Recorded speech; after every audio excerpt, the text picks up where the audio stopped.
এত গরমের মধ্যে আমাদের কুট্টুস আজকে একটু আইসক্রিম খাবে। এই আইসক্রিমটা হচ্ছে খুব অল্প সুগার, আর এটা একটু কস্টলি হয়। নর্মাল দেখবেন এরকমই যে ক্যানগুলো হয়, কৌটোগুলো হয়, সেগুলো হয়তো 20 থেকে 40 হয়, আর এটা একটু কস্টলি পড়ে। ক্যানটা একই রকম লাগে দোকানে। আমাদের এখানে একটা শুধু আইসক্রিমেরই শপ আছে, আইসক্রিম, চকলেট, এরকম ফাস্টফুডেরই কিছু কিছু ফাস্টফুড আছে ওখানে।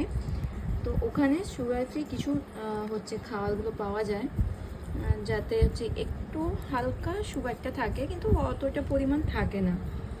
তো এতটাই গরম পড়েছে, আমি একটু বাজারে গিয়েছিলাম, তো ভাবলাম কুট্টুসের জন্য একটা আইসক্রিম নিয়ে আসি। ওর জন্য আগের দিন একটু টক দই নিয়ে এসেছিলাম, কিছুটা খেয়ে আর কিছুটাও খেলো না। আর ওর একটু ঠান্ডাও লেগে গেছে, তার জন্য ওকে বেশি পরিমাণ দেওয়াই যায় না। তো এই একটু অল্প পরিমাণ ওকে দেই, আর ও কতটা তৃপ্তি ভরে খাচ্ছে দেখুন।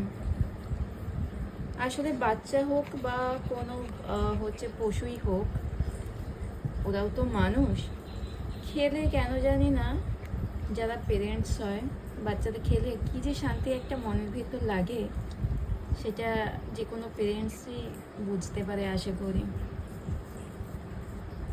আর কুট্টুসকে চান করানো হয়েছে আগের দিন, গত 2 দিন আগে। আর নিম পাতা জল করে ফুটিয়ে ওকে চানটা করানো হয়েছে, তার জন্য ওকে বেশি পরিমাণ দেব না।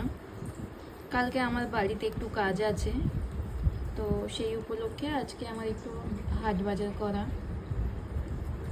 খুব নিজেরই প্রিয় এক মানুষ, তারই কাল জন্মদিন, তো সেই উপলক্ষে হাট বাজারগুলো করা। তার সাথে ভাবলাম কুট্টুসের জন্য একটা ছোট্ট করে আইসক্রিম নিয়ে আসি, ও একটু খেতে ভালোবাসবে এই সময়টা।